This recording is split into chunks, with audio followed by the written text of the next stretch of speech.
de respecter les consignes, tu devrais normalement guérir. Mais si tu ne guéris pas, c'est parce que ce n'est pas physique, c'est spirituel.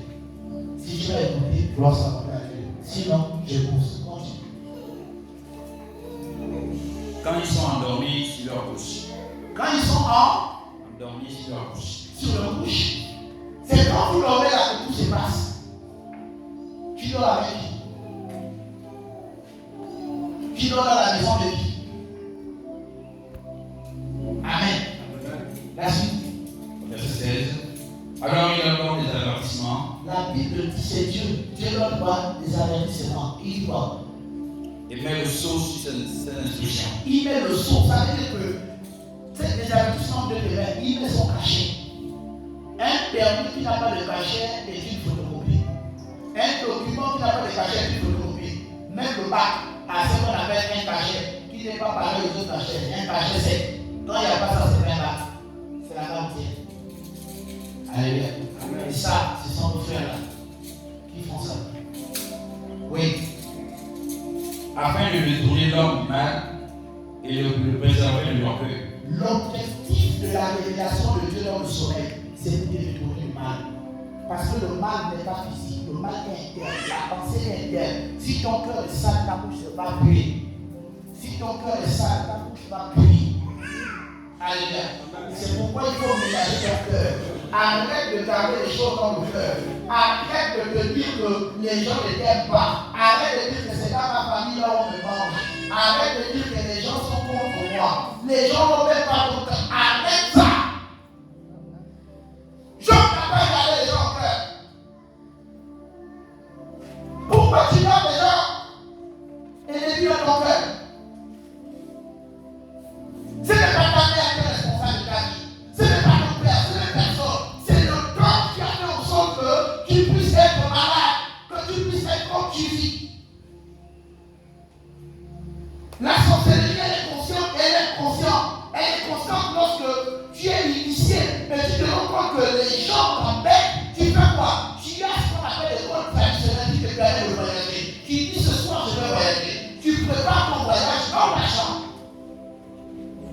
Ça, c'est une sorcellerie consciente. Tu prends le carreau, tu prends la poche indigène, tu prends les ustensiles, tu t'enfermes à ta chambre, tu dis je vais combattre ce que je combattu, moi, mes choses. Là, tu voyages. Mais il y a des gens au sein du non, on a besoin de toi. On vient te prendre. Et on passe par quoi? On passe par ton nom. Quand on dit ton nom, il y a pas une protection avant de dormir. Quand on dit ton nom, tu t'élèves. L'esprit n'a pas. Et c'est quand ton esprit est parti que tu as commencé à avoir des problèmes.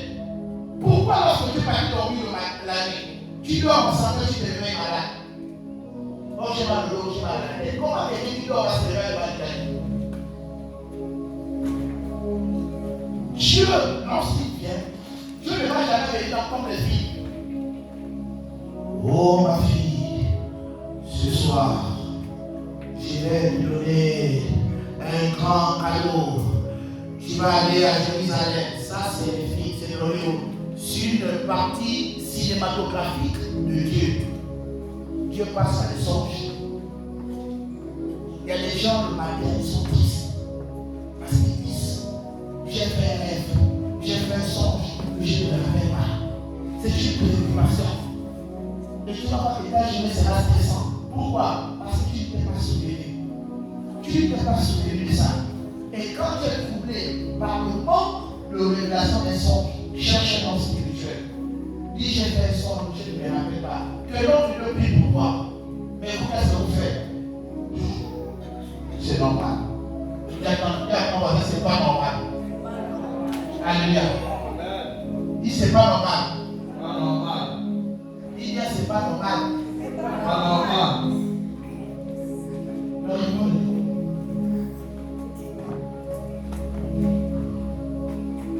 C'est pas normal.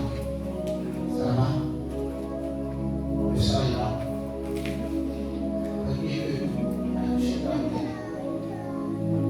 Parents, combien de fois je vais terminer par là?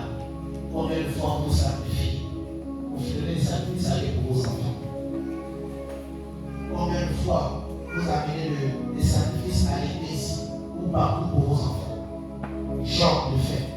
Moi, Job chapitre 1, verset 5. Job l'a fait, mais pourquoi fou? Parce que tes enfants peuvent pécher. Tes enfants peuvent commettre des impairs. Mais est-ce que toi, la mère ou le père, tu te lèves pour prier pour tes enfants? Combien de fois ton père et ta mère sont allés voir un sacrificateur pour dire, mon fils là, il est trop chaud. Je vais faire une action de grâce pour que Dieu ne puisse pas condamner sa chaleur, mais qu'il rencontre l'ange de Dieu. Combien de personnes? Job était un homme de sacrifice. Job chapitre 1 au verset 5. Qu'est-ce que Job fait pour